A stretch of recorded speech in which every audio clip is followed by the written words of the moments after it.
Hello, good evening, and welcome again to the LFC Daytrippers. I'm never off your fucking screen at this stage. This is the Friday forecast with thanks to Colossus Bets. And this week we have 9 Premier League fixtures that we're going to look through. 6 of them in some sort of detail, 3 of them very, very quickly.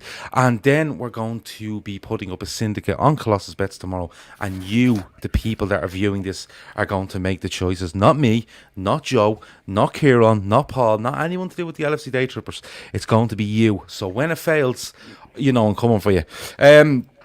As always with the Friday forecast, we will look into these games. We'll get predictions. We will get the lads to give us 3 scores over the weekend at the end of the show. I'm going to tell you a brilliant story about Joe thinking he looked like Edison Cavani, which is absolutely outstanding work by Shane Davern of this parish. But first of all, let me introduce the people that are here. Joe from All Leeds TV. Everybody, it's Joe's show at this stage. It's just I turn up and host Joe's show. That's how it works. Paul Nolan, of course, is backwards. He wasn't feeling the best during the week, but he's back.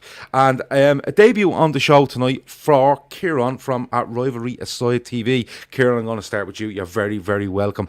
How are you? I'm great. Feeling good. Not nervous. So, okay. Hopefully it's a good show. Thanks for having me. No problem at all. Do you want to tell the people who you support? I am an Arsenal fan. Okay, I'm proud. Okay, I'm proud of it, and a little bit on the up, despite not scoring the other night against Palace. But listen, they're on a bit of a run, and we will get to them later on. As I said, lads, we're going to get straight into it, and we're going to start with the first game I've picked out from this weekend, and it is, of course, Leicester versus Southampton. Now, Leicester are still up there about. Southampton are doing very well as well. And Joe, I'm going to come to you first. All these feel like huge games, Joe. You know, they all feel like huge games because everybody up there in the top 6, 7 are dropping points, and probably bar Manchester United and City who are on a bit of a roll. They're all dropping points and they're all giving each other a chance. This is a huge game for both sides, isn't it? Because Leicester again can push themselves up again. Southampton get themselves right into the conversation again as well. Leicester at home, I don't think they've been great at home this season, Joe. Southampton have been a bit hit and miss at times, but they can turn up at any stage. What way do you see this going? I've just been chatting with a Leicester fan, to be fair, over on my channel, and they're pretty confident for this game. I think. Who was it you were talking to? Locks from Leicester City Fan TV. Okay, cool. Yeah.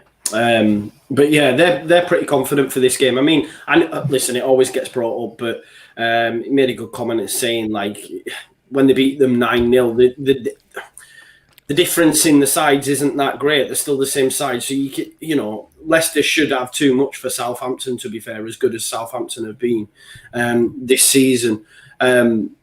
So, yeah, I do fancy Leicester in this one, although I heard something earlier as well. I was listening to a podcast. Apparently, Southampton's record at the King Power is actually pretty good.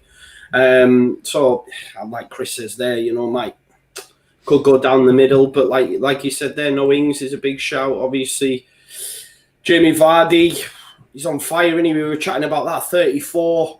I mean, he just doesn't seem to be winning yet, does he? It's crazy just how long this man's going on. To think he's 34-year-old and he's still smashing it, and he's still got that extra yard of pace. He doesn't seem to have lost any, which normally at that age they do. So, yeah, I think Leicester will edge this one, mate. And I think, as I say, inevitably, Southampton might fall away. I still think they'll finish decent. I just think they'll fall away. Whereas Leicester, to be fair, have been pretty consistent in and around the area they've been all season. Do you know what I mean? The teams at the top have switched round.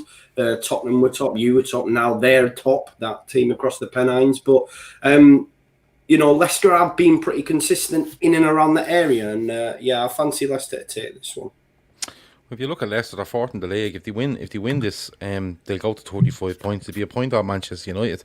And if Liverpool beat Manchester United, they're well in it. They're like literally a point off the top. Now I know City have games in hand, but Leicester, it's one of those, like Craig Lowe says. Was it Craig Lowe? Yeah, he says it's the new year, Gav. Will Brendan implode again? Of course he will. Of course he will. That's what he does.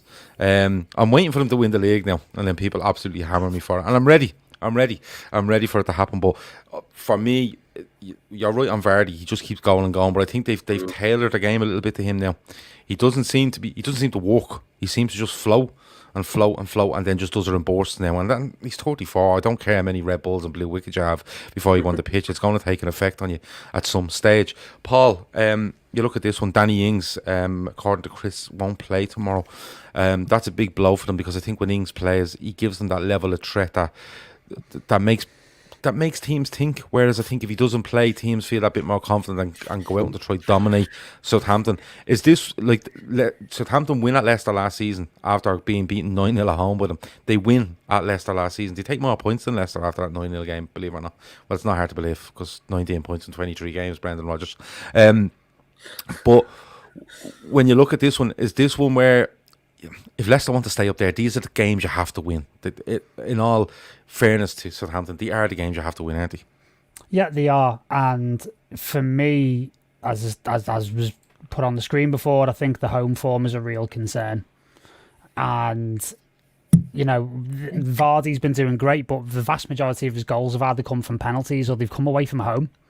So there is a bit of a question mark around Vardy when he's playing at home. Now, when it comes to Southampton, I think Ings is a huge miss for them, not only because of the goal threat that he carries, but also because of the fact that he's one of those players that makes the players in and around him play better. He brings other players into the game. Che Adams, who you would look to if Ings is absent, is one of the main beneficiaries of having a partnership with Ings. So it's kind of, you're missing more than one player in a way, because Che Adams hasn't quite done it when Ings is not in the team.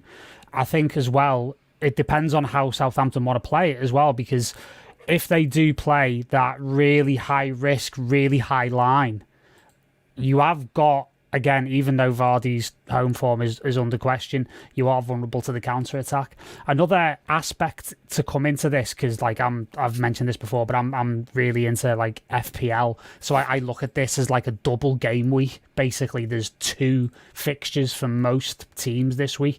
So one of the things that you might see that might give Southampton a bit of an edge is the fact that they only play once in this game week, but Leicester are actually playing twice. They've got Chelsea in the week. So I think you might get a little bit of squad rotation as well on Leicester's side of things as well, where they may feel like they might be able to get away with a bit of rotation against Southampton in order to rest players or to give them fewer minutes, because they've got one eye on what is potentially still a very big game against Chelsea in the week. Because again, I think that game only comes like 3 or so days afterwards. So it's a bit of a hectic schedule where that's concerned. So it's a really, really tight game, and there's a lot of variables and a lot of factors. So it makes it quite close to call. Well, if you look at, like I said, Leicester are 4th in the league. They're 6 points clear of Chelsea.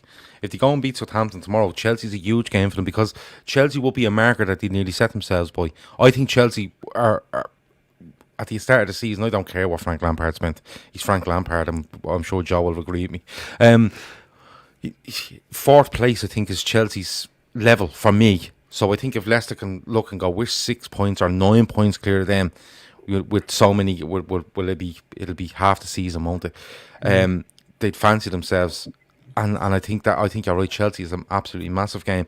Kieran, look, before I get on to you, Dan Bailey says, from a reliable source close to Tillmans, it seems like him, Pereira and Ndidi aren't convinced of the long-term project at Leicester.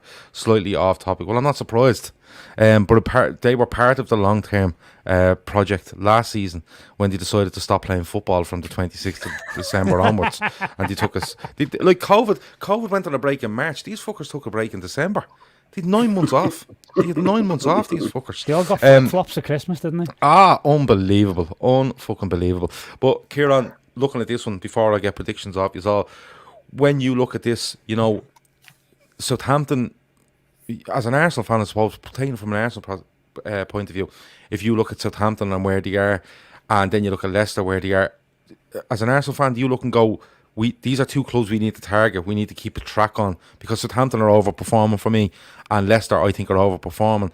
If they stay where they are, is it something that Arsenal can target, or could they just get too far away from Arsenal? Yeah, we are obviously looking at them. I agree, Southampton are definitely overperforming. They're in a bit of trouble right now. Ings COVID, Adams hasn't scored in 10 games. Their best defender, Vestergaard, is out for a little while. Leicester, I'm not too sure. I think they have a good squad overall. I think they have a great manager. Obviously, I'm not sure how you guys will feel about him. You know, the Rodgers and Liverpool, what have you. I think he's doing a good job. I think you can't argue that. They're in the top. They're right up there. But yeah, I think short term we have to be looking at them for sure. Yeah, I think you do. I think there's certain clubs, the way they're overperforming or underperforming, that teams can take a mark off. You know, Leicester can take a mark off Chelsea and look at it as a mini league between both of them, and say to themselves, 6 points clear. Can we make it 9? Can we make it even more than that? We don't know if Chelsea will win that game. They're a game. Over this period, like Paul says, and you open up a gap, and you'd still think Chelsea will really push for fourth. Leicester could find themselves right up there. My opinion on Brendan Rodgers, we're not going to go into because we'd be here till 11:30, and we won't review another game. Lads, I'm going to get predictions off you for this one, and Joe, will come back and start with you. 2-1 to Leicester. Okay, Kieran, go on. You can go next. 2-0 Leicester. Jamie Vardy on the double. Okay, Paul, what are you having? I'm going to go for 2-1 Leicester as well. Okay, I can't tell you this is part of our syndicate for this week, and we've picked 3 possible results in this: 2-1 to Leicester, 2-1 to West Ham, or a 2-2 or higher score draw. Chris Brack has 2-1 to West Ham. 2-1 to West Ham. So did I say West Ham? Sorry, 2-1 to Southampton. That'd be a miracle. Sorry, it was all the talk of Brendan Rodgers. Fuck off. But no, it was definitely 2-1 to the other lads that are playing Leicester. West Ham. No, I'm only messing. It was, of course, Southampton. We have a 2-2 draw as well. But that is part of the syndicate. If you go into the link, into the description for this show, you will find the link straight to that syndicate. If you go on to Colossus Bets and you want to sign up, it takes 5 or 6 minutes. It's the standard bookmakers sign up. And you can get in there, search for LFC Daytrippers, see our syndicate for this weekend, and you can join in. I think the total syndicate is about £65, but you can put in whatever you want. You can put in 1% of that, 2% of that, wherever it might be, just to keep a bit of interest. But there will be a second syndicate, as I said, and the viewers are going to pick that as we go along. Just a couple of people picked out. Chris Brack has 1-1, Kev O'Sullivan 2-0, Nageb says 2-2, Dan J says 3-0 to Leicester, 2-1 to Leicester from Dan Bailey, a 1-1 draw from Craig, and Red Steve has 2-0 to Leicester. Let me see, on to the next one. I want a quick prediction on this one, and Paul, I'll come to you first. Wolves v West Brom. Wolves win, and I think it's going to be a clean sheet for them as well. I think it's going to be 2-0. Okay. Joe? I'll go 3-0 Wolves. 3-0. Sam Allardyce rocking the gaff. Kieran? I think 1-0 Wolves. 1-0 Wolves. Okay, so it's a clean sweep for Wolves there, in fairness to them, and no nicer person to happen to than, of course, Sam Allardyce. Moving on, Sheffield United v Spurs. Sheffield United, of course, got their first win during the week, didn't they, against Newcastle? Am I right? Yeah, big time. In a 1-0 win, and it came true, Joe. You kept predicting. You predicted for the last 17 weeks that Sheffield United would win, and I think it's the only time I didn't ask you for a prediction on the Sheffield United game, and they won, which is amazing. So if I was you, I'd put them down for a loss this week, Joe, and maybe they can pick up 3 more points.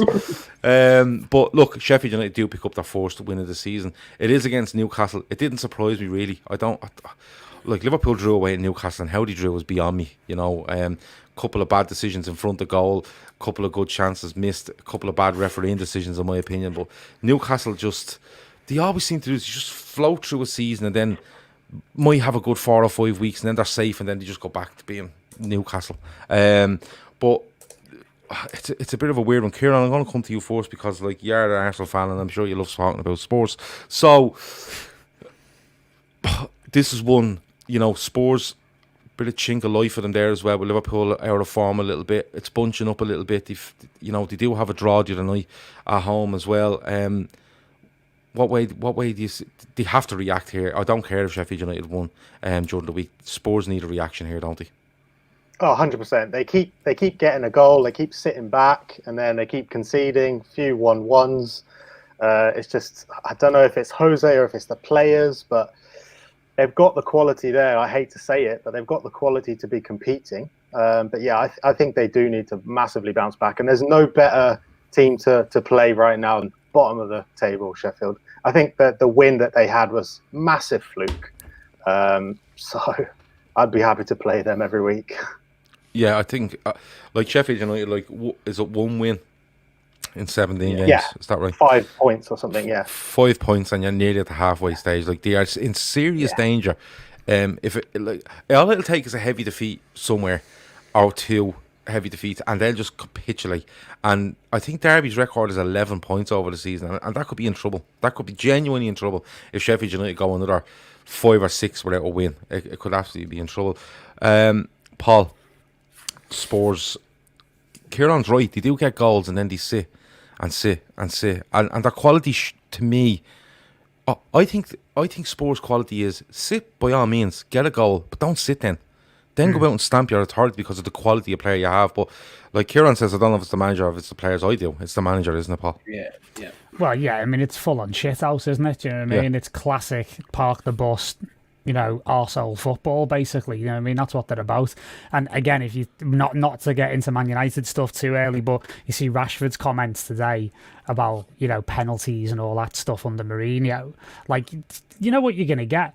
I mean, in saying that, though, I do think Spurs will win this quite handily, because I do think Sheffield United, with the way they play, I do think they try and play football, and Spurs always do well against teams that try and play football, especially with, again, we mentioned Southampton's high line, and with Sheffield United's overlapping centre-backs, and the lack of fear factor at Bramall Lane as well. Let's be honest. Like last year, when that stadium was rocking, it was quite a difficult place to go. Liverpool got away with a very cheeky 1-0 win thanks to a rare header from Dean Henderson on the day. But again, like, not to overly reference Fantasy League, again, these are two teams that are only playing once in this game week, so Spurs will be particularly desperate for a result. I think they've just got way too much quality, so I can only see one winner.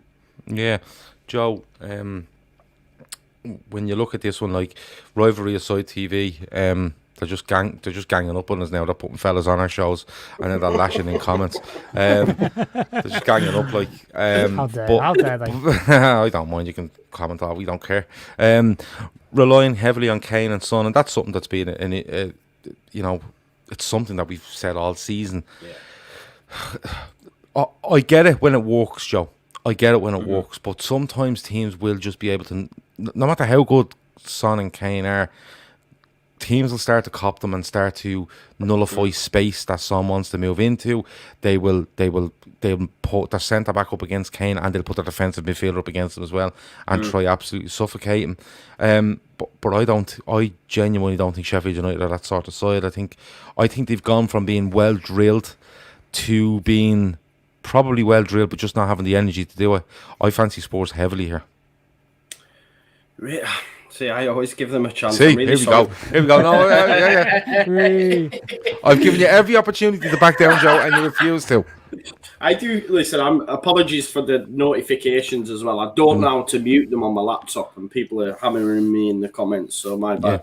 Yeah. I need to chat with Paul as well, because I'm crap at fantasy manager, so I need to have some time with him to help me pick up some points, because I'm gash at it. A mate of hers in their WhatsApp groups turned around and said, "Lads, I haven't checked in a while. He still had Virgil van Dijk on his side." So you think you're bad? I still have Tarek Lamptey you need a word with Paul. I think our mate needs a word with the Samaritans at this stage. Like, the team is that bad. Oh God, I'll be starting an FPL podcast on here before long. Do it, man. Do it. I'll sign up. I feel a bit sorry for Sheffield United, because after getting the 2 wins, obviously in the FA Cup and against Newcastle, they've then got Man United, Man City, West Brom and Chelsea. Whereas if they'd have had, say, West Brom and some more teams, they could have maybe gained a little bit of momentum. Because the thing is about Sheffield United, as poor as they are, if you look at it and you think, right, okay, they're going to break Derby's record, etc., they're actually in games. And that's the tough thing for them, Like, Derby were getting spanked week in, week out. Oh, they were horrendous. Yeah, I think the marquee signing was like Robbie Savage and that one. So, I mean, they're still in games, Sheffield United. I do feel a bit sorry for them. The way Tottenham play, like you said, they go in front and then he shuts up shop, If they're leading at half-time, he gets them in and then he's like, right, back you go. They didn't do that against us, unfortunately. They didn't do it till they got to 3 up. But, look, Sheffield United, maybe they do get a big confidence boost for this, and where Tottenham are, I don't know. I still think there's a fight in the old dog yet, and I'm going to go for a draw, one's a piece.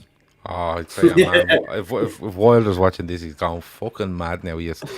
This fella keeps giving them points every week and they keep getting beat. we kept them off the show during the week and they were grand. Do you know what I mean? Unbelievable. Yorkshire rivalry. Yeah. He's trying to be friends with them and he's literally having them relegated. It's unbelievable. But lads, I get some predictions for this one. Kieran, I'll come to you first. 2-0 Spurs. Okay. Paul. 3-0 Spurs. Okay, and Joe. One's a piece. One's a piece. Okay, it is in our syndicate this week.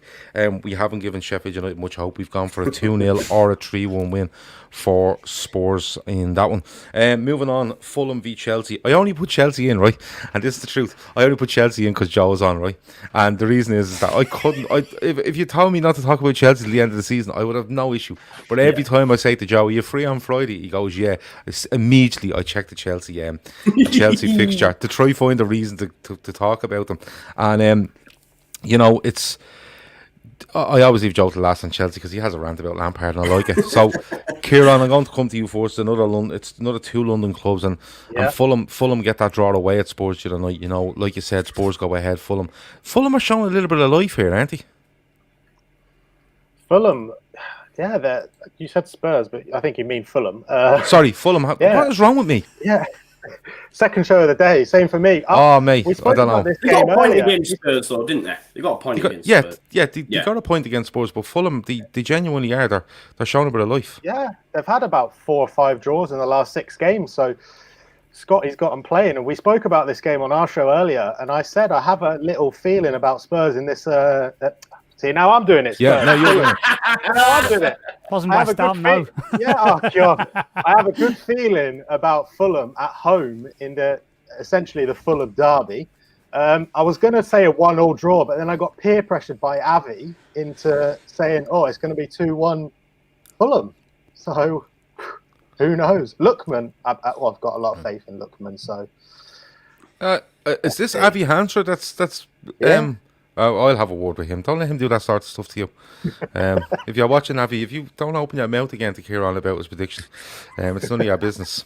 I hope that clears it up. Avi knows I'm only messing anyway, for fuck's sake.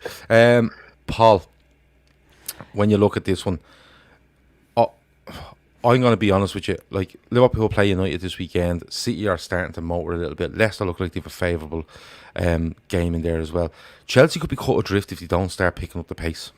Am I right or wrong?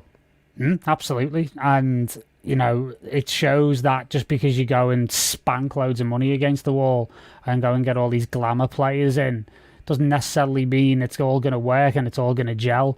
I think I've said this on the podcast before, but I'll say it again. When all those players came in to Chelsea at the beginning of the season, I laughed long and hard as everyone was like, "Oh my God, they're going to challenge, they're going to be right up there." And it's like, it's the most, if you look at that squad on paper, it's the most unbalanced squad in the whole league. Like, what Francois, as we call him in our WhatsApp group, has done, has effectively gone and just bought tons of players who are exactly like him. And then obviously you've got his boys who he's loyal to, even though he's throwing Tamori under the bus and getting him out on loan. You know, it's a bit of a shambles for me there. But I will say that I do expect them to win this game because Reece James is fit again. And I actually think he's incredibly important to them. Not in so much of what he offers, because he's still a very young player. And obviously he's got great delivery from set pieces and corners and free kicks.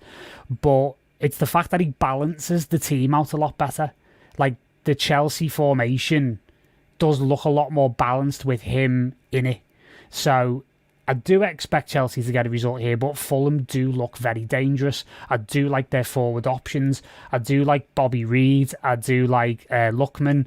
Anguissa has looked really good in recent games as well, and he's absolutely desperate to get a goal. So I think this has got goals in it. I really do think it's got goals in it. I think it could be one of those, you know, dark horse, really exciting games that you don't think about. So I think this could be either a Chelsea win or a high-scoring draw. Okay.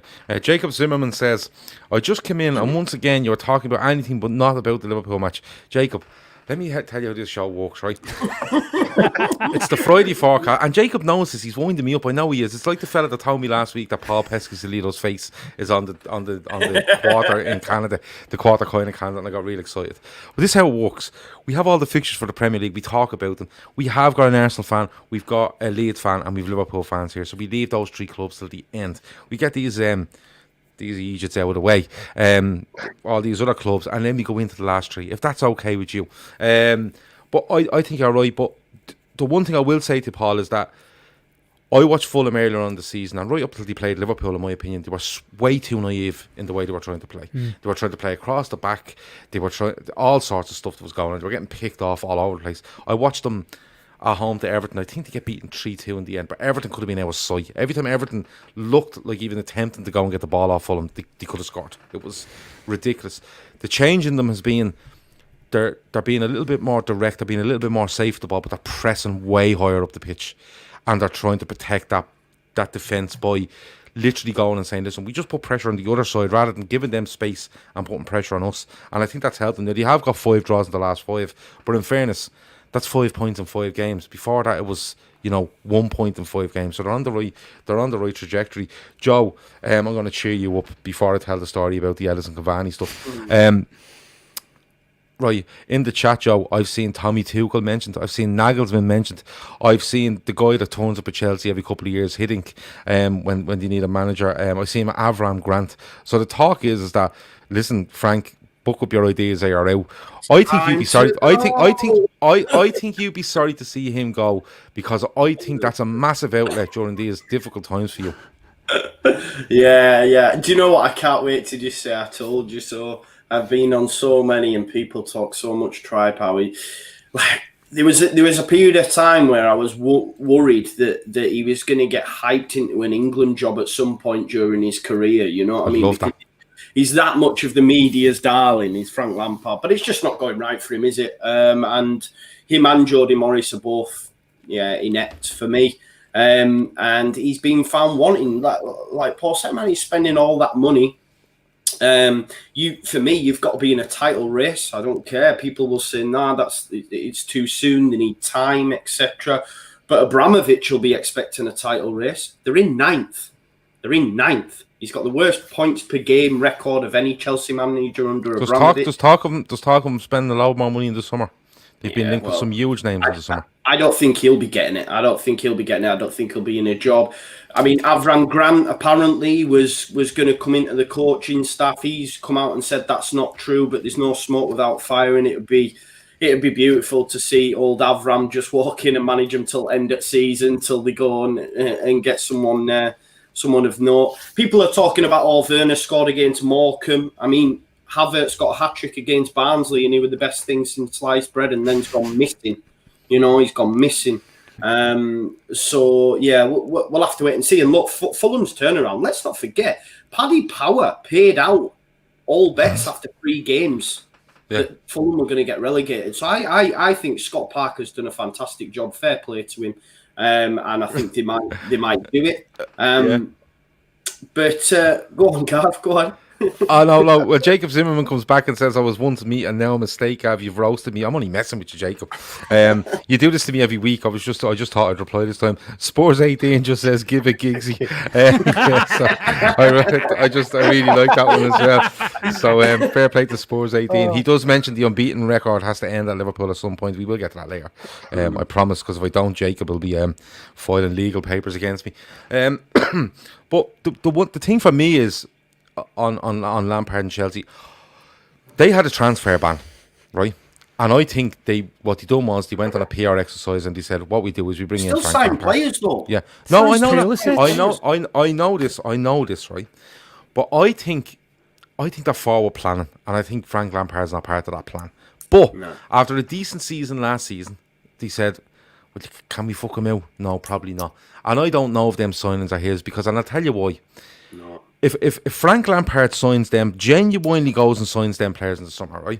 You're looking at Ziyech, you're looking at Werner, you're looking at Kai Havertz, you're looking at the Thiago Silva centre half, you're looking at Ben Chilwell, who's looks to be an attacking fullback. There's probably 1 or 2 more there that I've forgotten.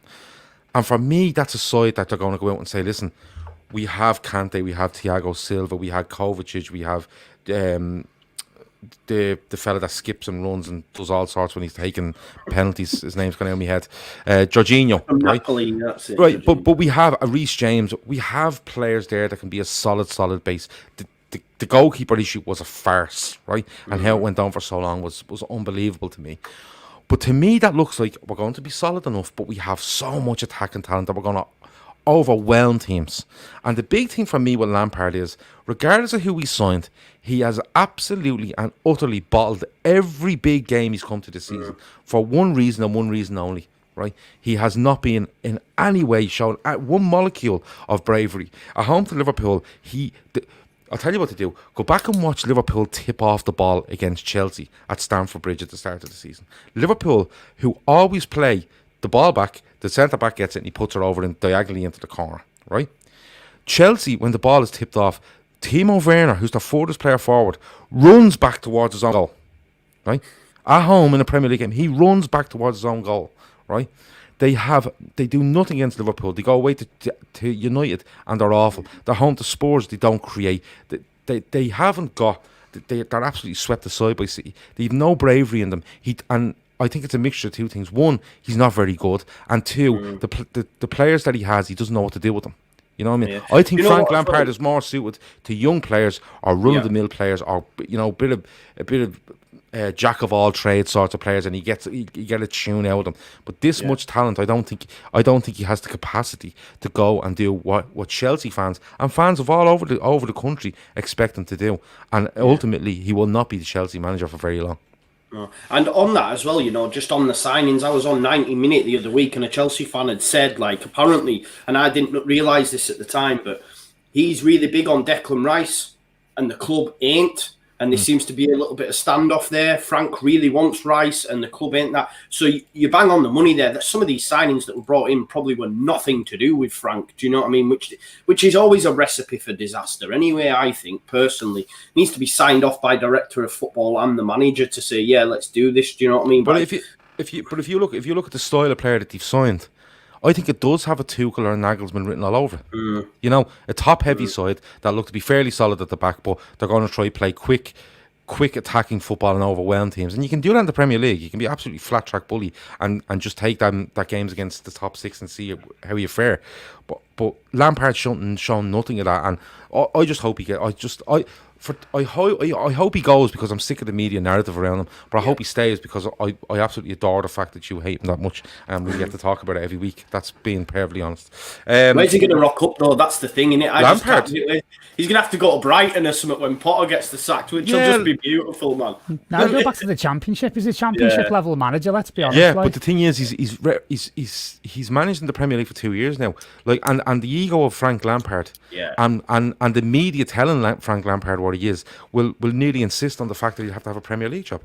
Yeah, you know what I mean. That's what happened. That rant at Anfield where he was telling Klopp to stop giving it the big one when we were getting the trophy at the end of the game was just hilarious because it was like, hang on a minute, mate. And I loved Klopp's reaction to him that night because he was like, oh, bless him, he's got a lot to learn, hasn't he, our Frankie? Do you know what I mean? He's so tactically inept, it's just unbelievable. Do you know what I mean? It's like watching, I don't know whether you've seen what's going on at Juve with Pirlo. Like, Pirlo didn't even coach one of his kids' games before he got given the Juve job.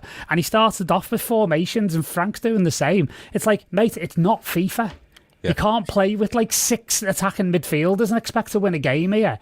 And like you mentioned it before, Gav, about the fact that, against Man City, he decides that then that's the moment you're going to play football against the one team you don't play football against, and they get hammered. Yeah, but that's unbelievable. But that's not a tactical thing. That's an ego thing.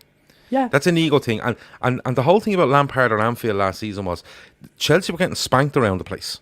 Right? Make no bones about it. Liverpool were all over Chelsea that night. And Lampard just couldn't hack this and decided to turn and have a go at Klopp. Now, you're right, Klopp handled them very well. But that's an ego thing where he went, oh, I'll show Pep. I'm as good as Pep. Well, let me show you how it's done. And City went, really? Okay, great. And we'll take the 3 points and we'll be on our way. And that's what's going to happen a lot to Chelsea because he doesn't know what to do with them players. And he hasn't got... I don't care how good a player he was, and I don't care if he listened in class every day.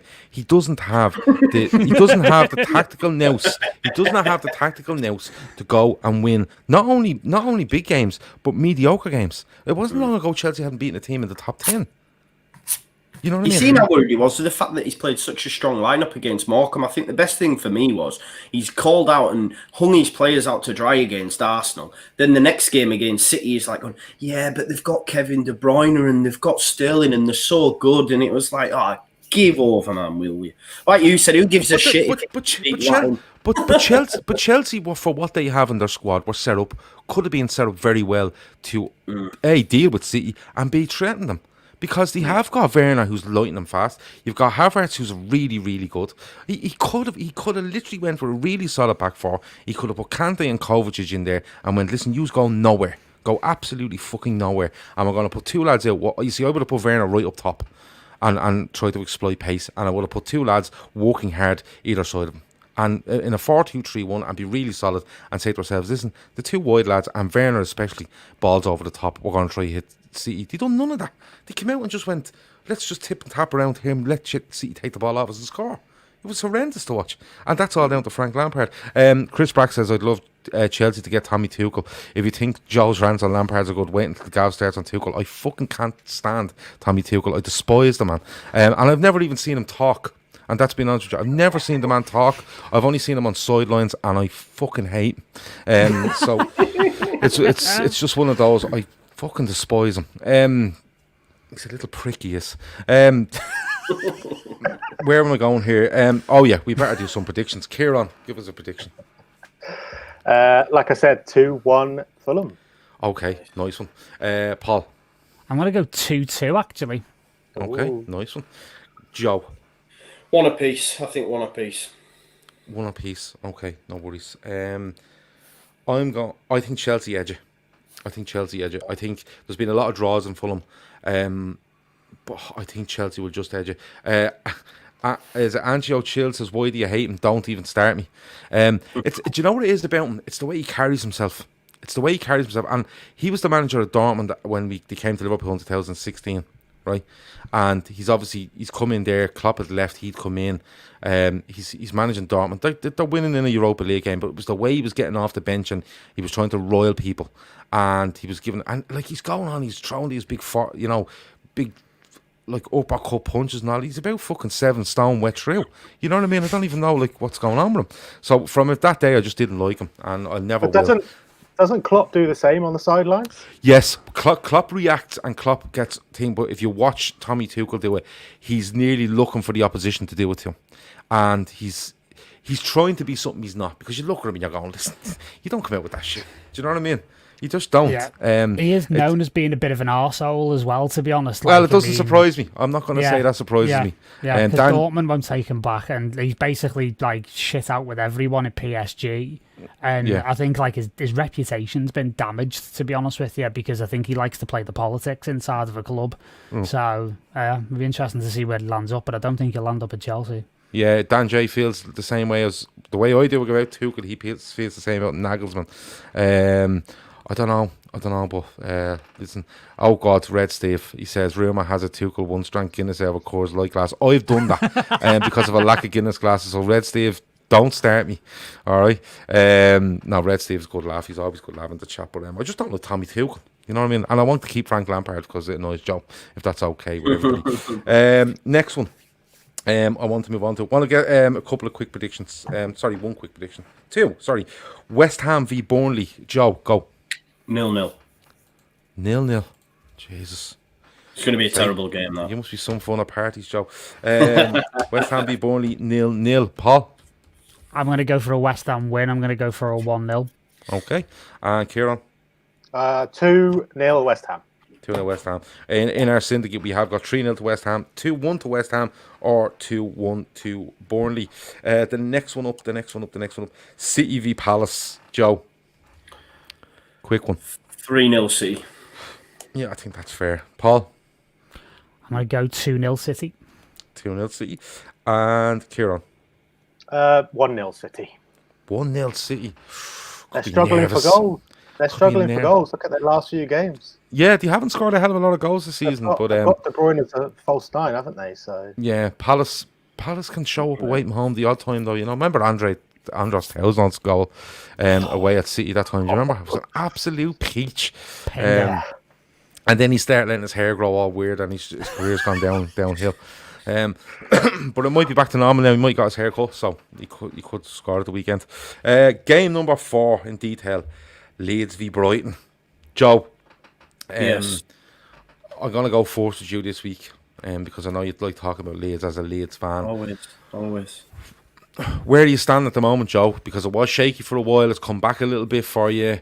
You know, the FA Cup was a disaster. Well, I don't think it is a disaster, really. I think it's one of those, and I think Bielsa and Leeds will kind of swat that away fairly handy. But you go up against Brighton at this weekend, and is it just a case now of there's no cups to play for? Let's just give it everything in the league. Yeah. I still think we'll be. I'm not going to say. Yeah, I am. Yeah, I still think we'll just slightly miss out on Europe. I do. Form will get better against top 6 sides over the course of the season. As for the Brighton game, I think we'll have too much for Brighton. They're missing Lamptey, Welbeck, Lallana, Connolly.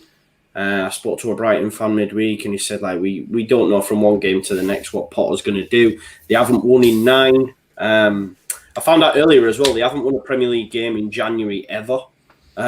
Which, by the way, that's amazing. Yeah, exactly. But Leeds normally break these sort of hoodoos. Yeah. So, like, when I put it out on Twitter, everyone was like, "Oh no!" But no, I think we'll have too much for them. I'm expecting a comfortable win. We're without Calvin Phillips, but we do have Llorente back in, which means Ayling can go back at right back, Dallas back at left back, and no Alioski. I just think we'll be a little bit stronger defensively as well. So, yeah, I think, and they can't score really, Brighton. They don't score a lot. I know they played well midweek, but I think Leeds will have too much for them, and we'll probably score early. And I'm expecting like 3-0, genuinely. I think we'll look, teams below us, we put 5 past Newcastle, 5 past West Brom. You know, yeah, we're not doing great against some of these top 6 counter-attacking sides, but against the teams in and around us and below us, we've had too much for, and I expect that to continue on Saturday. Yeah, Freeworld says he loves watching Leeds. It's like a box of chocolates. You just don't know what you're going to get. I think they're great. I think they can. I think this season Leeds fans will have a great time. I think if it continues, if this season was next season, I think the frustration will grow a little bit. But at the moment, they're doing absolutely fine. For me, Brighton played City during the week, though, didn't they? Yeah, only got beaten by 1-0. Sorry, 1-0. Yeah, 1-0. And performed fairly well, although City had a vast majority of the ball.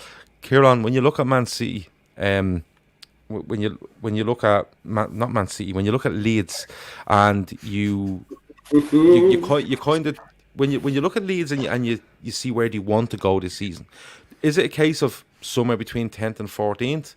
Or is it like Joe said, let's just see where it takes us, because they've no distractions now, and they have a few players coming back, like Joe said. Where as an Arsenal fan, because we've all spoken about Leeds on this show loads, but what do you see for Leeds? Do you see them just saying, let's just give it everything, not just tread water?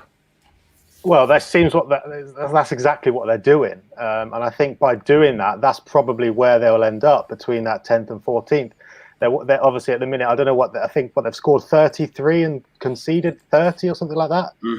Crazy amount of goals both ways. Like, it's always so fun watching this team. Like, if you're trying to introduce someone to football, you'd show them a Leeds game, which I love about them. They just go for it, don't they? And they don't care if they concede 3 and score 4. It's good football, and it works usually against the lower sides. But then, like you say, against the bigger sides, sometimes you can get undone. But that's the risk, and that's just the way Bielsa likes to go for it. So, yeah, it's a breath of fresh air in the Premier League that a lower team like that kind of goes for it. You see the likes of Sheffield, Brightons, your Fulhams. They always kind of try and sit back, and if they can get one on the counter, great. If not, especially Burnley as well, they're horrible for that. They just kind of sit there and, But, yeah, Leeds are the absolute opposite, so... Okay, I think you're right. I think they are the opposite. They just do go for it. Paul, I think there's just like staying on Leeds because Brighton have loads of injuries, so I'm trying to assess them as hard, and I fancy Leeds strongly at the weekend. But looking at Leeds, I think they can be a bit naive against the stronger sides. I'm hesitant to say bigger clubs because I think Leeds are probably bigger than some of the clubs that are up there. All things being equal, but the stronger sides, they seem to suffer because there's a little bit maybe naivety, or maybe just it's a bit of who cares, let's go for it, and they get caught. I think with Leeds there is small adjustments that they could make in the next 6, 12, 18 months that would see them still, to the majority of the time, playing the style of football that they like to play, but not conceding 30-odd goals in 17 games. Is that fair, or do you think they need it? This is just the way this squad is, and you need to revamp completely to change that? Do you know what? No, because I think Bielsa is a systems-based manager, so he knows how he wants to play, and he'll go out and get the players to fulfill that style, which is what he's done in the last couple of seasons. That's how and again, with his coaching ability being so good, he's taken players that at other clubs wouldn't have fulfilled their potential, and he's got the belief in them, and they'll run through walls for him, and it's phenomenal to watch. If I'm being completely honest with you, and this is a big comparison to make.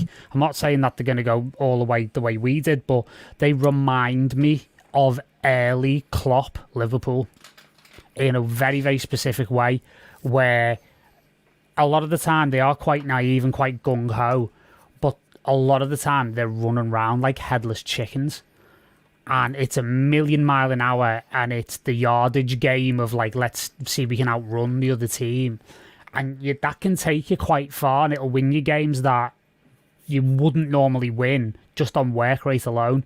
But as we found out, that has a shelf life, and you have to be better at managing games. So I totally agree with you, Gav. I think they've got some tactical adjustments that they can make, just the way we did, where it ended up with us being able to manage games a lot more effectively, manage energy levels across an entire season, and therefore you get better results having not worked as hard as you would do having played the previous style of play, which means you get the most out of players. So I think you're totally right, and I think Leeds have a huge amount of potential.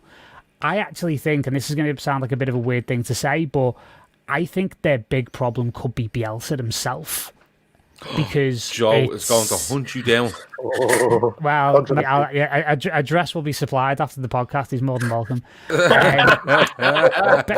Basically, and the reason why I say that is because he's the type of guy who will go down in flames in what he believes in. And that is admirable, but it's also not the most pragmatic thing. And one of the things, like Klopp is very like that as well, and he believes in what he believes in. But what Jurgen did with Liverpool is he made small tweaks to the style of play, obviously upgraded personnel where necessary, but there was a definite and distinct shift in how we played last season, and the results were there for all to see. I'm not sure whether Bielsa's got that in him because he is so fervently, a disciple of how he wants the game to be played, that he would prefer to go down in flames to Crawley than change the way that Leeds play. Yeah, I think that's a fair point. Joe looks very upset. Sorry, No. To be fair, right? Like there is a point. Like Bielsa will not change his ethos no matter what.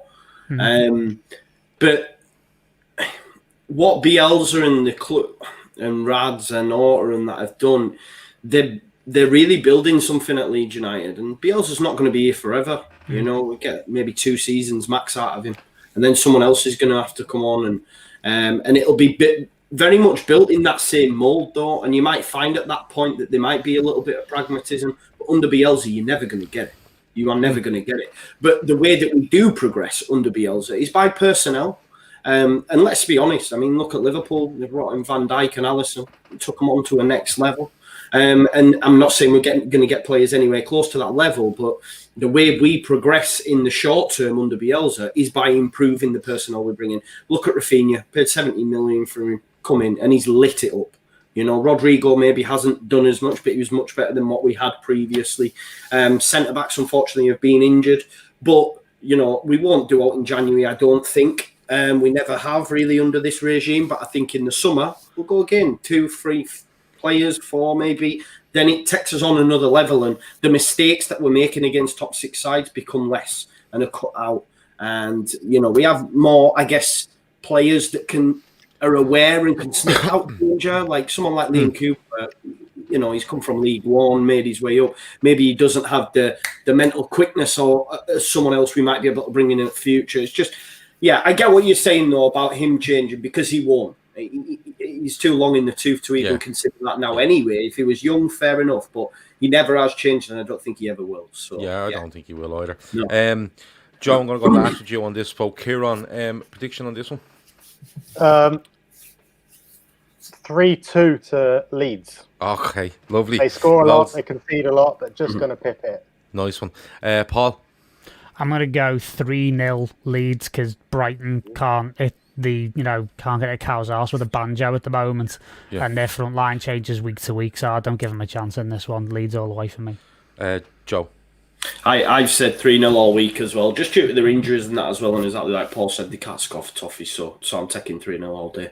Okay, Tommy C says Leeds playing well enough to keep them in the league this season, and that is progress. It absolutely is. I think Leeds just come with a little bit more expectancy and a little bit more pressure because they're Leeds United. If they were Barnsley, people would be going, they're fucking excellent, aren't they? They're brilliant. But it's Leeds, and they're a huge club, and I suppose you may not support Leeds, but a good Leeds in the league is something that you expect to see when they're there, and you get that first year. But I think over the next 18 months, I think you will see them evolve a little bit. And I think if they had Ben White, like they tried to, and I think if you probably had an experienced goalkeeper, you could probably have 5 or 6 more points this season. Well, I was speaking to a Brighton fan, and this is mad. This is crazy because Ben White at Leeds United was the best defender we've had since Rio Ferdinand. Genuinely, he was that good. And then he's gone to Brighton. And I was speaking to a Brighton fan midweek, and he's now saying it's probably bad business that they didn't take the 30 in the summer, and they don't think he's all that. But then again, this is the difference between the coaches. You see, Potter's playing him in midfield, playing him at right back. Like, he's gone from being, even Liverpool were touted at maybe having a little sniff. He still are. Now he might be getting relegated. So it just shows the importance of a coach, I guess. And I think he's still. If we're being honest, even the Brighton fan, he still wishes he was at Leeds. He wanted that move, man. Unfortunately, it didn't happen. I don't think he'd be up running long for a couple of reasons. One being the reason you've just given me, and 2 is that I think the clubs will come back looking for him. Stefan Mack is trying to upset Joe. He says Leeds lose 4-3. Mate, he does it every week, this guy. I know, I know, I see him in the comments and I'm like that. He's completely and utterly mental. He's mentally. He hates me, man. He hates me. He doesn't hate you. He just likes annoying people, and he's really good at it. Maybe ask for his address, Joe, rather than mine. Yeah. Or maybe maybe Paul could give us both your his address. You both meet around there. I want Jacob Zimmerman to come over because he looks like the 4th member of Hanson in his YouTube pic. So. Kevin Sutherland has 4-1 to Leeds. Stephen Duffy 3-2 to Leeds. There's loads of stuff coming in there. 6-4. What? 6-4. 6-4, yeah. It's a typical Leeds result, though, isn't it? Yeah, anything could happen, and I think that they're great value. They absolutely are great value. On to game number 5, and it is Kieran, you're up. Arsenal v Newcastle. This is not in our syndicate. I can't tell you that our Leeds results that we were going to pick. Sorry, before we move on, we're 3-1 to Leeds, a 1-1 draw, and 2-1 to Brighton. We always try to spread them out to try keep us in the game for as long as possible, but I think 3-1 to Leeds is probably the most likely there. Arsenal host Newcastle. And I have to be honest with you, Kieran, I wouldn't watch this if you paid me. Because 1, Steve Bruce, 2, it's Newcastle, and I just can't get my head around why Mikel Arteta is standing on the sideline constantly and just looking around him. He just keeps looking at random stuff in the stadium. It's like he's on a tour. But Arsenal picked up a little bit, in fairness, Kieran. Have they turned the corner, or is it just a good run of fixtures? What is it for you? No, I'd like to think we've turned a corner. We've actually started playing a number 10, an actual number 10, for the first time. Have a German fella there, he's good. Yeah, well, we don't need to talk about that. Same with you and Rogers. We'll be here all night. Yeah, okay, that's fair. We play a number 10 in Emile Smith Rowe, and no coincidence, we win 4 games in a row, unbeaten in 5. I mean, the young boys have come out to play, haven't they? Maybe a little bit forceful through injuries and what have you. But Bukayo Saka looks like one of the best young players in the league this season. I don't think anyone can agree. Martinelli's come back, which has been a huge boost for us. There's still those little kind of shadows around Aubameyang. Obviously, everyone keeps talking about Ozil. But yeah, I'd like to think we've turned a corner. But we're unbeaten in 5 games, so... I think you have turned a bit of a corner, and I think, and you can correct me if I'm wrong, and I'll put the question to you. You're saying because of injury, you've seen the likes of Smith Rowe come in, Saka has been a bit more prominent, Tierney is very good, but I don't think I think it's done him a favour rather than them having to put those players in because of injury. Yeah. I think it's done them a favour because I'll be honest with you, I've no time for that Arsenal squad. All right, a lot of them in it. Okay, and the reason I don't have a lot of time for our Arsenal squad, and I've spoken to the league owner about this, and I counselled him for 2 hours on his channel. It was brilliant one night. But the reason I don't have time for them is because you will get teams that, if they go behind, their heads go down, and you get teams like that because they're low in confidence, like Sheffield United or whoever's down there. The problem we have with Arsenal is when something goes against them, their head doesn't go down; they give up. They give up, they lose all sense of discipline, they lose all sense of direction, they forget who they play for. It's an institution they play for. It's Arsenal Football Club. This isn't some 2-bit fucking team they're playing for. And I'm happy to see Martinelli is a proper prospect, by the way. Like, proper prospect.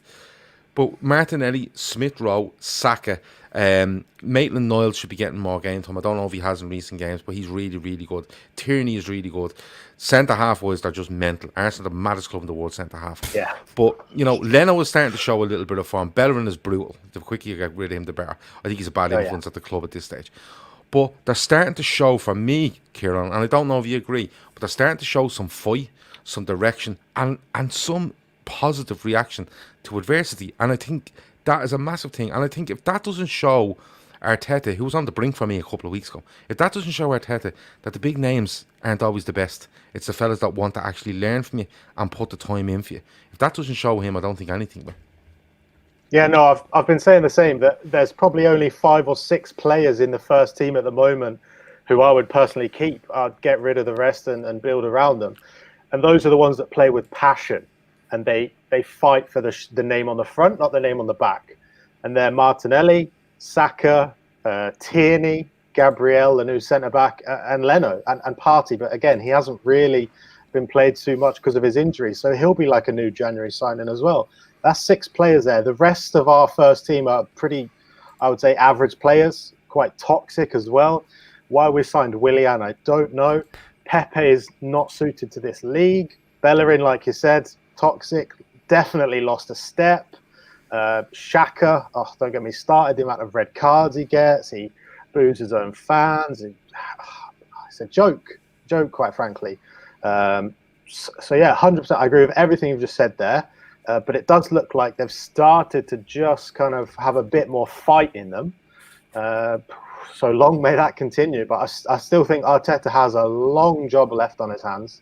And it's only just started. And yes, he was on the brink, but I don't think he was ever going to get sacked because the owners have faith in him. Edu has faith in him. He just needs time and he needs more windows. So he had one summer window, but it wasn't really a summer window. I'd like to call it a COVID window because no one really, apart from Chelsea, did major business. But you see, I think a lowering of expectations at Arsenal was kind of needed because I don't care who he worked under. He was never a manager. He turned up at Arsenal to be a manager, and you could accuse him of it being a PR exercise, and you could probably, there could be a bit of truth in that. He definitely needs time, but I think the biggest decision he might make now is, does he stick with the likes of Smith Rowe, Saka, and whatever, or does he start finding places for Aubameyang? And no, I'm not saying Aubameyang should be dropped, but what I mean is finding places for Aubameyang, for Lacazette, first for Pepe, and trying to get them back in the side at the expense of these younger players, because these younger players are shown the more experienced players the way, in my opinion. Paul, you look at Arsenal, they're at home to Newcastle. Newcastle just bore they bore me. They really do. They're not even a yo-yo club. They're not even someone that treads water. They're just below the surface of the water with their hand out of the water, and they just manage to hang on, and it just goes on year after year. And I feel a bit sorry for them over Mike, actually, because Jesus, I wouldn't wish him on anyone. But like, and then you've Steve Bruce as manager, Paul. Like, there's nothing going for them. Well, if you see what Steve Bruce was saying earlier today, I think things at Newcastle might be picking up. But for those watching outside of the club rather than inside of it, and their fans, considering the fact that Steve Bruce did a hatchet job on his own players, which would have even made Jose Mourinho proud earlier today. So it's going to be very, very interesting, because it looks like Steve Bruce is trying to impose a tactical system on the Newcastle players that they basically don't want to play. So, yeah, you can have that argument of your players for a club and a coach, and you need to be able to play the way the manager tells you and be capable of doing it. But the fact that there is vocal disagreement between playing staff and coaches between over formations and playing style and this kind of thing does not augur well at all. So I would not be surprised at all if Newcastle hit the skids in a very, very real way in the next few weeks, and I wouldn't be surprised if it ends up with Steve Bruce it costing him his job. Yeah, it's one of those. Like, I spoke to a Newcastle fan before Liverpool played. Before they played, it was a Newcastle YouTube channel that I went on to, and they were saying, like, Bruce, when he's asked about tactics, just seems to be, staring into the abyss. He's just, what? He's like, I'll just put the players in the pitch and we'll find a way. Like, it's absolutely mad for a guy that played under the likes of Alex Ferguson and stuff. And he's a manager a long time. Surely you pick up something as you go along. I play golf and I pick up stuff in golf as I go along. You know what I mean? It'd be like me playing golf for 20 years and you handed me a different club and saying, "Can you hit that?" No. Sure, I don't even swing the thing. I just walk around that field for 4 hours. It's actually mad how Bruce is getting jobs. Like, imagine interviewing him and going, "What would your tactics be?" And he's just staring at you. He's not really up on tactics. Doesn't he write books? He's mad. He's absolutely mad. He is. Doesn't he write detective books or something like that? Oh, they're the worst thing ever. I can't remember what podcast it was, but I think or was it on TalkSport on Hawksby and Jacobs, wasn't it? Where they read chapters of it out, and it was the most toe-curlingly cringe-worthy thing you've ever heard in your life. Like, Joe, should me and you get the Steve Bruce book, right, and go onto your channel and just read it out over a few cans? What do you think? Yeah, let's do it, man. Yeah. You see, Joe will do that. He'd do that. He'd absolutely do that. But it's a bit of a mad one. Newcastle for me is just, I think it's a perfect game. I think it's a perfect game for these youngsters at Arsenal to show their hunger and show what they're about, because Newcastle are set up to be got at. They really, really are. Paul, go on, go for a prediction. A prediction, I think it's going to be a comfortable Arsenal win. I'm going to go for 3-1. Okay. Joe? 2-0 Arsenal. Kieran? Yeah, I agree with Joe. 2-0 Arsenal. Okay, I think Arsenal put 4 or 5 past this at the weekend. I genuinely think so. I think I would love that. Yeah, I know you would. And Arteta could be just staring at anything in the ground, and he might probably miss half the goals and all. He's mad. Watch him on the sideline. He's looking at nothing. Just keeps looking around. It's great. It's amazing. Let me see. Somebody says, "Can you do it in Geordie accents?" We could have a go. Edward Denham says, "Gav, have you discussed the comments from a certain ex-referee?" No, I'm not discussing him. Not a chance. Last game, Liverpool v Manchester United. Jacob, wake up, Jacob. Right, Joe. This is usually where you tell me, Liverpool not against these. I really want you to say to me, I'm not too sure about Liverpool, because then I know we're winning. And now I have a feeling you're going to back Liverpool, and then it worries me. But going into this one, Joe, there's been a lot made, about Liverpool's problem at the back with centre half, who's going to play. It looks like Matip might make it. I think a bigger issue for Liverpool at the moment is just the way they're being a little bit predictable in attack. I think we know how this game is going to go. I think United are going to come out and look to be very defensive, very solid, and look to pick Liverpool off from the break with in fairness, quality players that they have up the top end of the pitch. Joe, what way do you see this going? Is this we've said about a couple of teams this week. This is the perfect game for them. Is this the perfect game for Liverpool to just knock them cobwebs off for the last four games and just go, listen, we're back. We've had enough of this shit. Yeah, man, I'm sick all week, or ever since Man United since Man United got that result, or Burnley, or where it looked, even prior to that, if we get even a point against Burnley, we'll be top of the league and all this stuff. It's been doing my head in, the rhetoric that's thrown out, because they genuinely believe they're back, and they genuinely believe Ollie's the man, and great stuff. I think it's it's a bit. You can't say it's a false position, right? That's not right. And Ollie has got a little bit more respect now. But the 6 wins they've had, against Sheffield United, West Ham, Leeds, who else is on there? Wolves, Villa, Burnley. Now, on paper, they should be beating all them teams anyway. So they've not really played anyone of note. Maybe the running's been a little bit favourable to them. And obviously Liverpool are firing. But I don't think they're all that. And I do fancy Liverpool. Look, whenever Liverpool this season, right, if you look at that Leicester game, where everyone was talking, this is the time. Spurs. Yeah, and Liverpool just came out and wiped the floor with Leicester. Spurs, like you've mentioned, they got a result. And look, you're unbeaten in 66 games at home? Yeah, 4 years.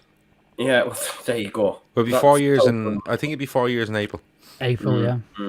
I mean, it'd be so sickening for you if they were to break it. I mean, can you imagine? I'm not ours who breaks it. Once it will end at some stage, and it will happen. But if it's them, yeah, you're sick. But yeah, like it's one of those where I don't think it's season defining anyway.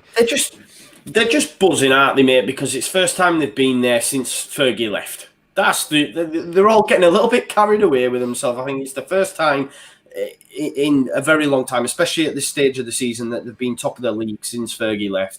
Ollie's at the wheel and all that jazz. They're doing bits, but I think if they're being genuinely honest with themselves, they're not. I don't even see them being in a title race. I genuinely think it will be Liverpool and City, and I think City look the more favourable at this moment in time. We'll have to wait and see. But I think I still fancy Liverpool and City to blast away.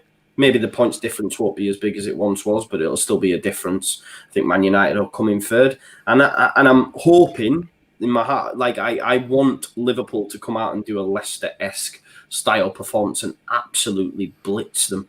And that's my thought process as well. I fancy Liverpool for a good win to shut them up and reconfirm, superiority over that team. You know what I mean? Because it's painful for them, isn't it? The fact that Liverpool are as good as they are now, and I don't mind Liverpool and I hate them. So come on, Liverpool. Yeah, that's why you're here, Joe. Ultra67 says, coming from a Manchester United fan, Liverpool will put in a masterclass performance. 3-1. He's not confident. Rightly so. I'll keep me thoughts to last, right? Because I'll keep it to last. Paul, we go into this one and we have had issues around centre-back. We know what the issues are. We have had issues with scoring goals. I think that's fair to say, and a bit of variation to our attack. Most notably, I think against West Brom, where it was just the same thing over and over again. I thought we created chances at Newcastle, and it just didn't quite work. And away at Southampton, we get done by an early goal, and we could have been playing for 3 days there, and we wouldn't have scored. It was one of those. But is it the perfect game for Liverpool? Is it one where you get a boost off Matip return and the front three say enough's enough now? Because I think the big thing, Paul, is if Matip comes back at centre half, it means you're getting Henderson, THIAGO and Wijnaldum in midfield, and I think that makes the absolute massive difference to 1, Trent, and 2, the front three. I could be wrong. I could be talking absolute bollocks, but go on, tell me. No, I think you're absolutely right. I think the fact that we've had to play our 2 best central midfielders as centre-backs in recent weeks means that you have a complete decimation of work rate, creativity, consistency in the midfield area. And, bless him, try as he might, Jordan Henderson is just not a centre-back. Even though he can do a job there, it's just not where he's meant to be. So this is, it's a real knock-on effect. So I think the problems up front actually start at the back because of the personnel problem. But in terms of looking at it from this game, I was just saying to Kieran before we came on live, I think this has just got absolute turgid bore-fest 0-0 written all over it. I think both of these teams are going to cancel each other out, and it's going to be similar to the Manchester derby, and it's going to be similar to when we played Man City, where it's going to get to about an hour and we're going to look around and go, it's 0-0. You happy with that? Yeah, I'm happy with that. Yeah, fine. And then the game will just fall off a cliff. I literally can see United turning up, as you said, trying to hit on the break. If Matip's back, we've got less or fewer defensive problems. If we're not firing up front, then it's got 0-0 written all over for me. Sorry to be a cynical type, but that's kind of how I feel about it. Yeah, that's perfectly okay.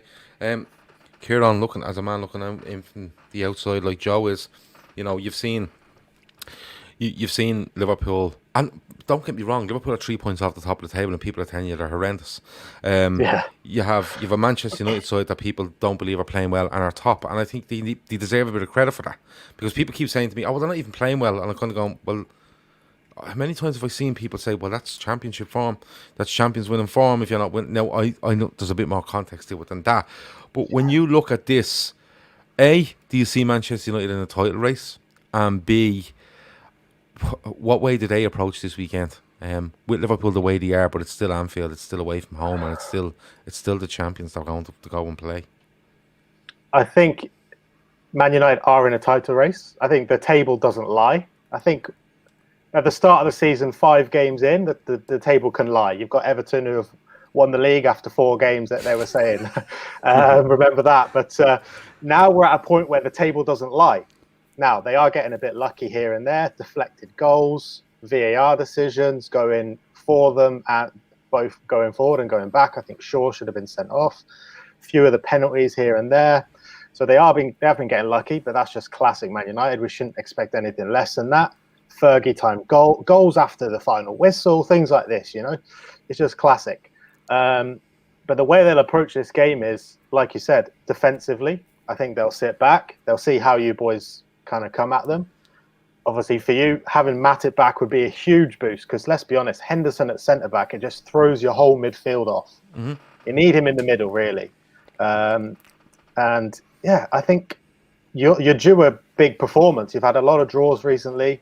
My best mate, Ben, who I think he's after the games, he just goes missing. You just don't hear from him, because the Liverpool fans just, another draw. What's going on? I think your front three's not been in the best of form. I mean, they've scored a few goals, but what we're used to from Mane and Salah, we haven't really seen that much this season. And THIAGO I think it's his Anfield debut, right? Yeah. So hopefully he can have an absolute masterclass in the middle there, pull some strings. And I think you will have a comfortable game. I don't think it will be a boring game. I think it'll be good for the spectator. I hope Liverpool win, because I don't hate any team in the league more than Man United. Well, Tottenham. But I just absolutely despise Man United. And what would it be, their 21st title? Can't be having that. Well, it'll be Liverpool's 20th. Liverpool are the ones that need to help the rest of the fans out in the Prem. Cannot be having them winning that. Yeah, it's surprising to hear that, because last season everyone wanted the team null and voided, because everyone didn't want Liverpool winning the title. Tommy C is just inquiring there, do Liverpool give United a guard of honour after they went up against Burnley during the week? I'll check that out for you. I did see a brilliant video on Facebook earlier of a guy, a Northern Ireland guy, ringing Manchester United and asking them where the parade was. And the woman, God love her, was on the phone going, no, I don't think there is a parade. And he was like, no, I'm at to come up from Belfast, and they've all the flags out, and they're all going around in cars out the windows. And we're just here at the airport in Manchester. We're just wanting to see what street it's starting on. The poor woman, it was 6 minutes long. It was outrageously good. You need to send me that. I've not heard that, man. Oh, I'll find one of the lads stuck it in the WhatsApp. I'll WhatsApp it on to you. For me, I'm trying to look at this league as fair as I possibly can, and I've said it. I think like Manchester United are running at just over 2 points a game, right? Liverpool are running at just under 2 points a game. Man City are around bang on 2 points a game. That's Champions League. Rate, if you get me. 76 points will probably get you into the Champions League most seasons. I think Manchester United are running at their rate. I think that's their rate. I think City are running about half a point a game under their rate, and I believe Liverpool are the same. That's my opinion. And I think all things being considered, I still make Liverpool favourites for the title. And the reason I do is because if Liverpool go to 18, 19 games and they were in 3 points to lead or they're level or wherever it might be, I back them against anybody. And I include Man City in that, and I include Manchester United in that. For me, nobody is walking around with their 2 centre-halves gone for the season in October. Nobody. And usually they're not sitting at the top of the table at the turn of the year. This one, for me, United, have they been playing well? No. Have they been getting decisions? Probably. But they're winning games. And that's what it's all about at the end of the day. The amount of points you put on the board every Saturday or every Sunday is all that matters. You can have, if you have a bad month, you play 4 games, you come out with 10 points, you go, absolutely brilliant, because we're not going to get any worse than that. United, could they get better? Probably. Could Liverpool get better? Absolutely. And I think Liverpool have people coming back that will help them in THIAGO and Jota. Whereas United haven't really missed anyone for me. That they've had a fairly settled squad and a fairly settled 11 that they've been able to rotate and stuff like that. And still at the end of the day, they're 3 points ahead of Liverpool. And fair play to them. They absolutely are. For me on Sunday, you're going to see United go deep. They're going to look to shut off Liverpool. They're going to look to push Liverpool wide and make them cross. And then they're going to look to pick up second balls as they come out of the box. And they're going to look to get Bruno Fernandes on it. And they're going to get him to look for the likes of Rashford or Pogba if he plays off the left, wherever it might be. That's the way they're going to play.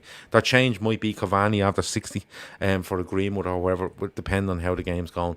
Liverpool, if Mata plays, it's huge, and the reason it's huge for me is that it gets Henderson into midfield. Now, people have asked me, where would you play them? My opinion, I play THIAGO as the deepest midfielder. I play Henderson on his natural right side of the tree, simply because that frees up Trent and it frees up Salah. And Trent has suffered in the last couple of weeks, and Salah has suffered a little bit in the last couple of weeks. And I genuinely think it's down to the fact that Jordan Henderson isn't in that midfield. And I'm not saying he absolutely dictates their careers, but he does so much work for Trent, and he lets Salah away with so much to free him up and free both of them up. It's huge for Liverpool. So I would go THIAGO deepest. Now, people would say to you, no, get him further up the pitch and he influences stuff, and I get that. If you turn up the way I think they're going to turn up, Thiago's going to be Liverpool's deepest line midfield, and he's going to be about 35 yards from Manchester United's goal. He can easily influence the game from there. I want to see Wijnaldum and Henderson absolutely suffocate United on every second ball. I want to see Robertson and Trent making, whether it be Pogba or Greenwood or whoever it might be, on each wing, walk to the point where they can't get out. And then I want to see the front three being freed up by this walk and this movement and this endeavour behind them to actually play their natural game where they interact and they play off each other. And if they do that, United don't have a hope. And I mean that, they don't have a hope. Because you can take Virgil van Dijk out of this side, it's a huge blow. Joe Gomez is a huge blow. But if we can protect our back four by suffocating them so high up the pitch. You've seen Spurs for 10 minutes in the second half. The start of the second half against Spurs, the end of the first half I think it might have been, and Liverpool bounced off Spurs because they didn't let them out. They decided the best way to protect ourselves is to absolutely suffocate you. And every time you get it, we're going to hound you until we get it, and then we're going to go back at you harder and harder and harder. So for me, if I was Solskjaer, I'd come at Liverpool, believe it or not. But I don't think he will. I don't think he's brave enough. And if that happens, and Liverpool walk with that midfield three, I think Liverpool win, and I think they win it 3-1. Predictions. Joe. You muted, Joe. I am. Sorry, my bad. No 3-0 Joe. Liverpool. 3-0 to Liverpool. Kieran. 3-0 Liverpool as well. Okay. Let's do it, man. Fucked here. Arsenal and Leeds fans can't They're doing it on purpose, lad. Shouldn't have done this show. Daniel, I'll be asking for addresses after this. Never mind, fucking Joe. Paul. 0-0. 0-0. Okay. You've gone the other way. After that, Gav, 9-0. Says Kev O'Sullivan.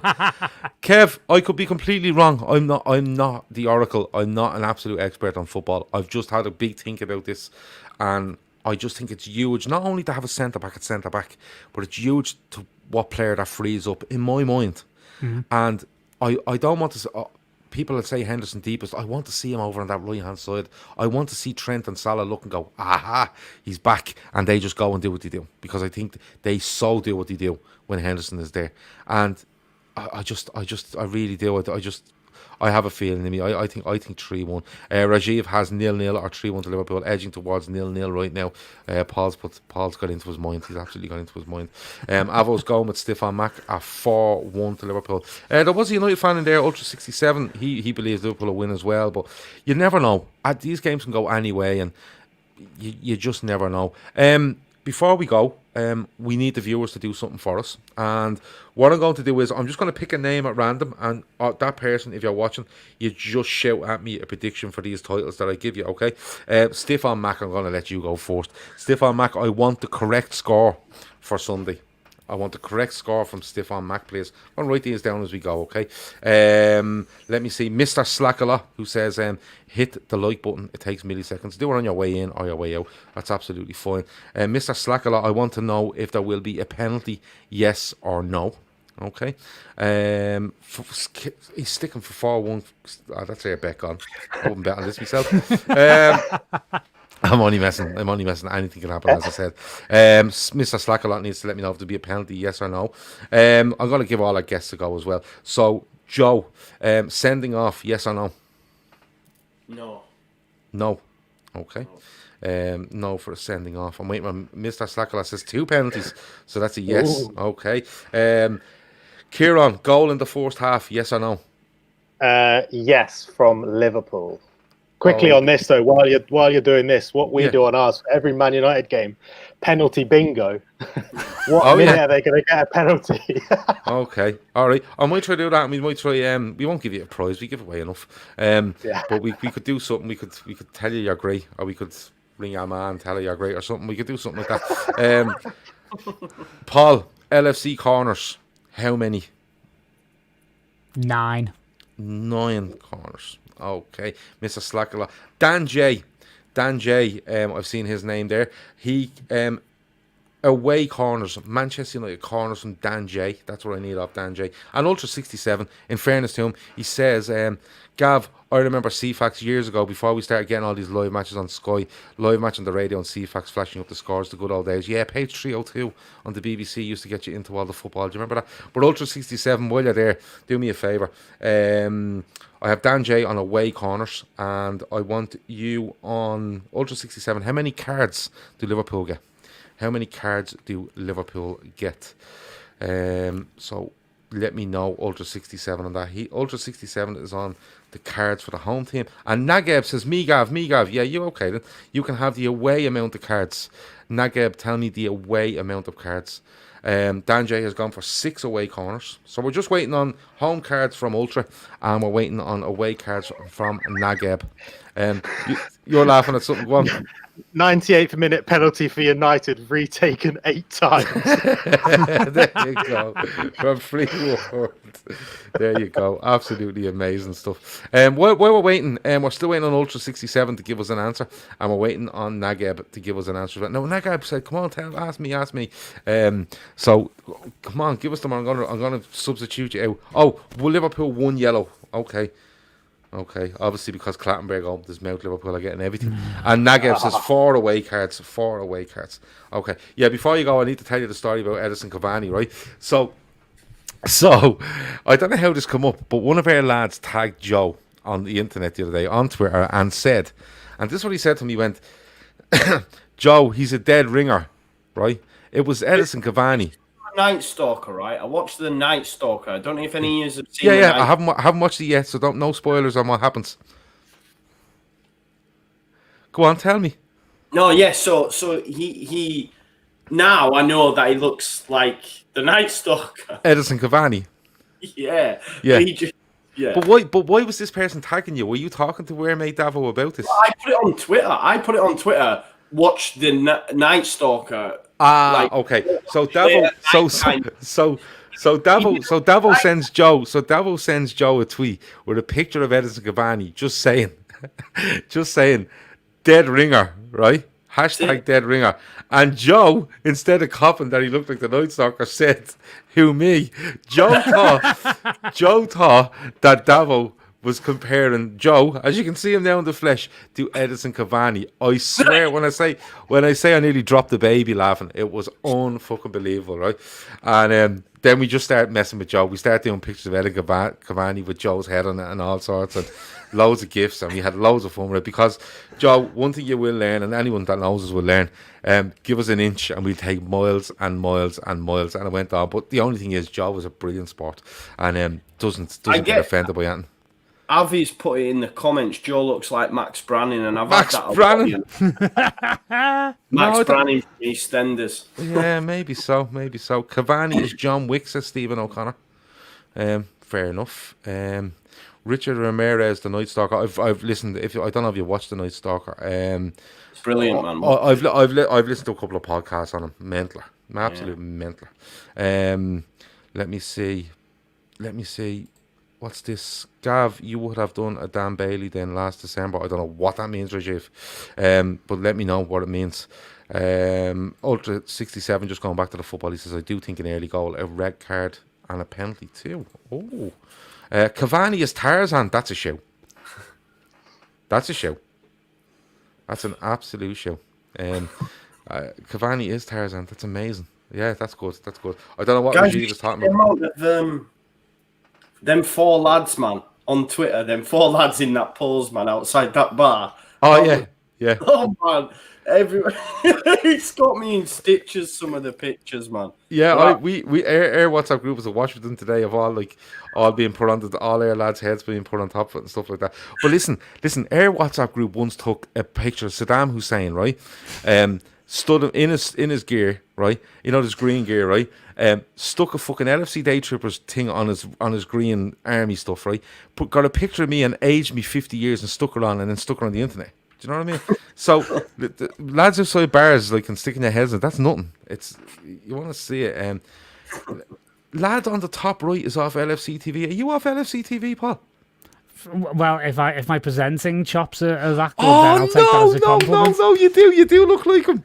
The blonde fella off the LFC TV, you do. Yeah, I've had that. I've had Patrick Keelty, I've had Pep Linders, I've had all kinds. And I'm more handsome than a lot of them put together. Yeah. So there you go. Yeah, but you're not more handsome than Joe, who's more handsome than Edison Cavani. So, there you go. Not hard, is it? To be fair. I still don't know what Rajiv was on about, but Rajiv will sort it out, because Rajiv throws mad curveballs at me one night, most nights. But listen, lads, it's been an absolute pleasure. An hour and 27 minutes. We're taking the piss now at this stage. So we better go, right? And I'm not taking any of the blame. I blame Joe, because as I said at the start, this is Joe's show. I just host it. Right, lads, before we go, I always let you do this. Joe, they all know, but where can we find you, Joe? I thought I was going to do my 3 scorers then. 3 scorers. Well done. Go on, do your 3 scorers. I'm going to go Bamford, Salah, and... Oh, shit, I shouldn't have said it, so I've not thought of the third. Bamford, Salah, and Vardy, sorry. Nice one. I done this last week, and I said the word Sheffield Kuki, who played for about 14 clubs in England about 15 years ago. It was absolutely unbelievable. Let me see. Kieran, give us 3 scorers. Jack Harrison. Nice. Bukayo Saka. And Johan Bach. Okay, nice. Paul. Okay, I'm going to go Harry Kane, Thomas Souček, and I'm also going to go for, I think I'm going to go for Gundogan. Are they all in your FPL team? Might be something to do with the fact that I'd forget about the captain though. Didn't go for De Bruyne. Just doesn't hedge me bet to touch there. Like. We have a fancy football league, and I forget about it, and then I go back to it and stuff like that. One of the lads even lost his login and everything, he couldn't remember. but Grizz says nothing, and then all of a sudden Grizz had a good week. He was like, "Yeah, anyone check the fancy football there?" You know. He's one and of them. I was like, you've clearly had a good week. Let us know what the scores are, will you? But we just try to ignore them. My 3 scorers, I'm going to go with Neto of Wolves. I'm going to go with... it's the fella up front back for West Ham. Antonio. Yeah. Is he back? Yeah. All right, I'll have him at home to Burnley. And I'm not picking Liverpool team player because that it's a mockery on it. I'm going to go with that lad Smith Rowe of Arsenal. He's very good. I like him. So I'm going to go with him. Matt Hayes says Kane, Son, and Kane again. Come on, Matt. You can pick other players. It's allowed. We won't tell you more on your end. You can pick other players. Foden, Kane, Matip says Free World. Who else is in there? Harvey Barnes, Bone, Mane. Someone's laughing now. What's going on?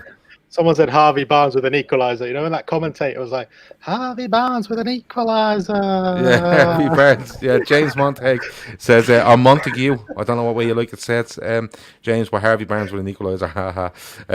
But yeah, listen, we could go on because genuinely our chat could. But listen, that's it. I have to go. I have to go and play FIFA with Andy Young, and I told him I'd be there 4 minutes ago.